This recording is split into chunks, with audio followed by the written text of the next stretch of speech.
Bonjour à toutes et à tous, ici Romain de CryptoTrader et je suis ravi de vous retrouver cette semaine pour analyser le Bitcoin, l'Ether et le dollar. Nous allons voir que nous avons quand même beaucoup de changements sur le moyen comme sur le court terme. Nous allons voir que c'est quand même une semaine animée que nous avons eue la semaine passée et surtout une semaine importante qui s'annonce devant nous. Avant cela, je voudrais également vous dire que c'est la dernière vidéo que je tourne ici pour CryptoTrader avant une pause sans doute de plusieurs mois suite à un marché beaucoup plus calme et donc une pause qui semble bien méritée avant de revenir, pourquoi pas, sur les chapeaux de roue dans plusieurs mois. Je vous propose donc d'analyser l'ensemble de ces marchés, l'ensemble des changements, et c'est tout de suite.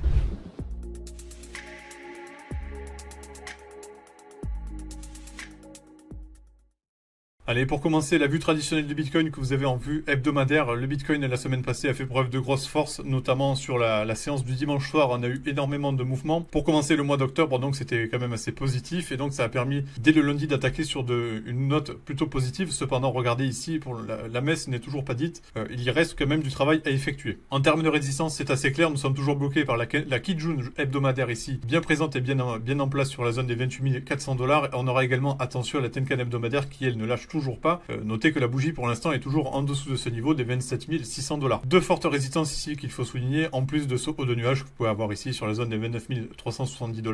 Pour moi, c'est la dernière grosse zone de résistance avant d'aller chercher les 32 000 $. Donc là, on peut voir qu'on a quand même un blocus assez important. Et donc pour l'instant, eh bien, les prix ne passent toujours pas, les acheteurs n'ont toujours pas assez de force. Il faudrait donc poursuivre dans la lancée qu'on a eue dans la soirée de dimanche soir pour vraiment enfoncer le clou, sortir par le haut de ce nuage, ce qui permettrait de renverser la vapeur, mais aussi et surtout pour sortir cette lagging span de dessous les prix, puisque là on voit qu'on est vraiment bloqué là aussi, et donc ça confirme vraiment la neutralité actuelle du Bitcoin sur le moyen terme, c'est-à-dire que pour l'instant, eh bien, on oscille toujours dans la zone comprise entre les 25 300 $ et les 32 000 $ que vous avez en point haut. En termes de range de moyen terme, on ne peut pas faire mieux. Notez que si nous continuons cette latéralisation, ce sera toujours une sortie par le haut du nuage qui attend les prix. Cependant, attention, on a toujours ce nuage très très fin qui attend le Bitcoin pour la fin d'année. Et donc pour l'instant, eh bien, la messe n'est pas dite. On est toujours à même de retourner par le bas et de se voir vraiment toujours en gros danger sur les prochains mois. Donc en termes de support, je vous l'ai évoqué tout à l'heure, c'était le 25 300 $, mais je surveillerai également les 25 765 $. Le long plat de Kijun que vous avez ici, c'est pour moi une zone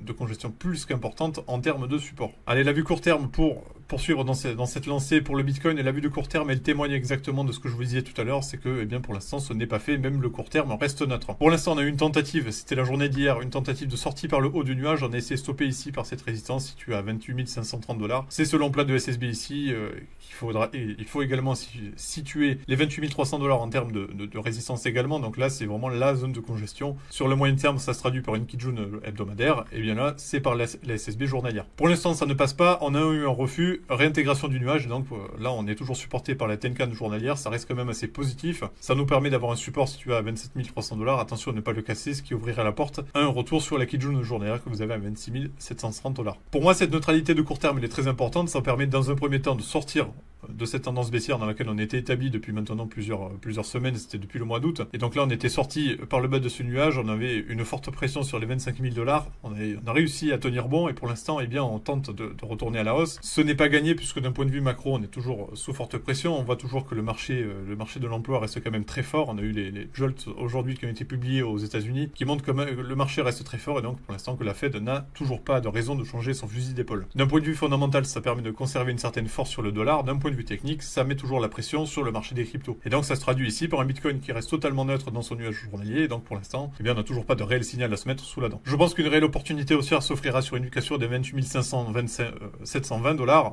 Avant cela, je pense que ça reste quand même assez risqué. D'une part, puisque les prix, bien que ces derniers seront au-dessus du nuage, n'auront pas l'aval de la lagging span qui sera toujours dans son nuage. Donc pour l'instant, ça ne confirmera pas la nouvelle tendance haussière qui tenterait de s'exprimer pour aller rechercher des points beaucoup plus hauts tels que les 30 300 $ et surtout les 32 000 $ attendus comme le Messi d'un point de vue de moyen terme. Pour faire le tour des supports, vous avez la Kijun que je vous ai parlé tout à l'heure, vous aurez également le bas du nuage que vous avez ici à 26 200 $ et par la suite le sacro-saint 25 300 $. C'est ce gros support vraiment de court terme qui a sauvé les prix à plusieurs reprises. Il ne manquera pas de le faire à nouveau si les prix retracent sur ce niveau-là. Allez, basculons sur Ether en vue hebdomadaire. Et Ether, je pense que c'est la sonnette d'alarme qui commence à arriver d'un point de vue de moyen terme, tout simplement puisque les prix sont au bord du gouffre technique, si je puis dire à nouveau, c'est-à-dire qu'on est en train de jouer avec le bas du nuage hebdomadaire. Attention ne pas en sortir. Là pour moi, je pense qu'un niveau décisif est la zone des 1600 $, tout simplement parce que nous avons ce plat de Kijun ici qui va jouer le rôle de support pour la lagging span et surtout nous aurons un chiffre rond, la zone des 1600 $ qui a joué son rôle à merveille durant les dernières semaines et donc là qui doit absolument refaire office de support, sinon à mon avis on a un fort retracement qui attend Ether, avec notamment un retour sur les 1500 $, 1513 $, ce petit plat de SSB que vous avez ici, mais par contre par la suite ça reste quand même assez creux, on a peu de support à se mettre sous la dent à part la zone des 1415 $, ce bas de nuage ici, plus l'ancien corps de bougie que vous avez ici, donc pour l'instant attention, Ether ça reste quand même très très fragile, on n'est pas comme Bitcoin où là on est toujours au-dessus, bien ancré dans le nuage hebdomadaire et donc là on est apte à évoluer latéralement, là on est vraiment... On joue avec la limite du nuage, le bas du bas du nuage. Si on passe à travers, c'est un signal vendeur qui est donné. Et donc là, attention, puisque on a des prix qui n'ont plus de réel support, puisque là, ça reste quand même très fin. De plus, le RSI reste quand même en dessous les 50. Donc là, ça reste quand même... il y a toujours un biais baissier ici de la part du RSI d'un point de vue de moyen terme. Et donc pour l'instant, c'est ce qui me bloque toujours avec Ether, à la différence de Bitcoin. C'est que là, absolument rien n'est fait d'un point de vue de moyen terme. Je ne vois absolument...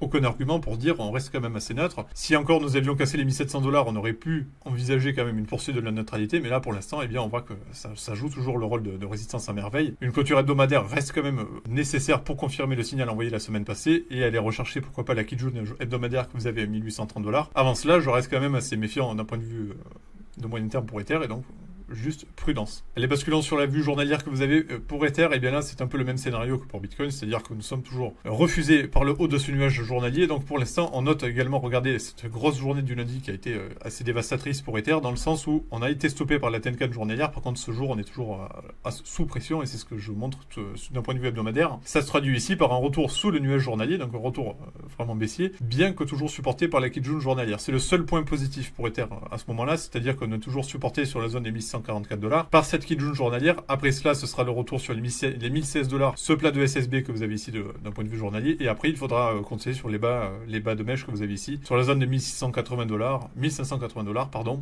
et tandis qu'en extension, les 1530 $ seront à attendre. Là aussi, grosse résistance à 1700 $, c'est ce haut de nuage que vous avez ici pour les prochains jours, et donc le mois d'octobre qui attend Ether. Réel signal positif serait une cassure des 1777 $ qui permettrait de dégager définitivement toute résistance d'un point de vue de court terme pour aller rechercher par la suite les 1825 $ et pourquoi pas en extension, ce qui serait absolument magnifique pour Ether, les 1916 $, le plat de SSB, ainsi que l'ancien plus haut du range que nous avions ici à 1943 $. Donc voilà, pour moi d'un point de vue de court terme et de moyen terme, Ether reste quand même assez bloqué, assez dangereux. Il faut quand même rester prudent sur ce dernier et donc je pense que cette semaine reste quand même assez décisive pour l'éternel second. Allez, je termine la vidéo sur le dollar d'un point de vue hebdomadaire. Le dollar, pourquoi le dollar? Eh bien, regardez, c'est tout simple, c'est toujours tout droit. On continue cette tendance haussière qui s'est initiée depuis le mois de juillet, donc là pour l'instant ça reste quand même, ça semble inarrêtable d'un point de vue de moyen terme. On arrive dans la zone de surachat ici du RSI, donc ça montre comment on commence à atteindre un certain sommet. Pourquoi pas coupler ici au plat de SSB et de Kijun à 107,8 points.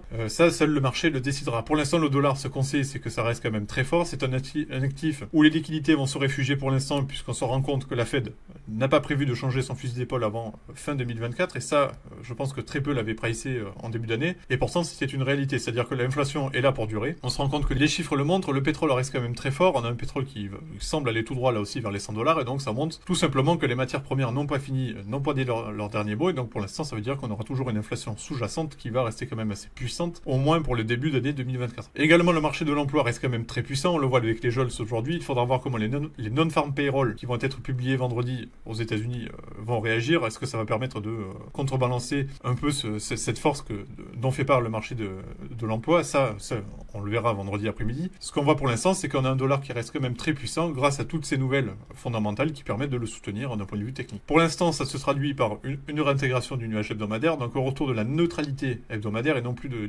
la tendance vendeuse qui s'est initiée en début d'année. Et donc là, pour l'instant, d'un point de vue hebdomadaire, eh bien, ça reste quand même assez puissant. La lagging span reste bloquée par la Kijun hebdomadaire, bien qu'elle ait cassé sa trendline descendante. Donc là, pour l'instant, je vois quand même, là, on a toujours ce nuage hebdomadaire qui joue le rôle de résistance, mais pour moi, les 107,8 points sont quand même une réalité à prendre en compte. C'est cette double résistance Kijun SSB qu'il faudra prendre en compte. Par contre, si on casse ce niveau-là, attention, c'est la libération vers les 109,68 points pour le dollar. Et donc, on retourne à la tendance haussière d'un point de vue hebdomadaire, et là, ça sera pas pareil, puisque ça veut dire que là, on est vraiment pour durer pour le dollar, et donc, ça risque de vraiment remettre sous pression ce marché des cryptos qui reste quand même assez affaibli. Allez, pour terminer cette vidéo, la vue journalière du dollar que vous avez ici, donc la vue journalière, elle témoigne vraiment de la tendance qui s'est initiée en juillet, ça reste quand même très puissant. On a cassé la résistance des 105,8 points la semaine passée, donc pour l'instant, eh bien regardez, la Tenkan est toujours le support idéal. Je vous ai placé ici une prolongation de Fibonacci, c'est-à-dire les anciens, avec un point bas ici, le plus haut et le plus bas que vous avez ici, ça permet de vraiment avoir comme objectif cette nouvelle jambe haussière qui est en route. On a cassé les 0,618 de Fibonacci, donc là pour l'instant on est parti pour aller chercher l'extension à 100%.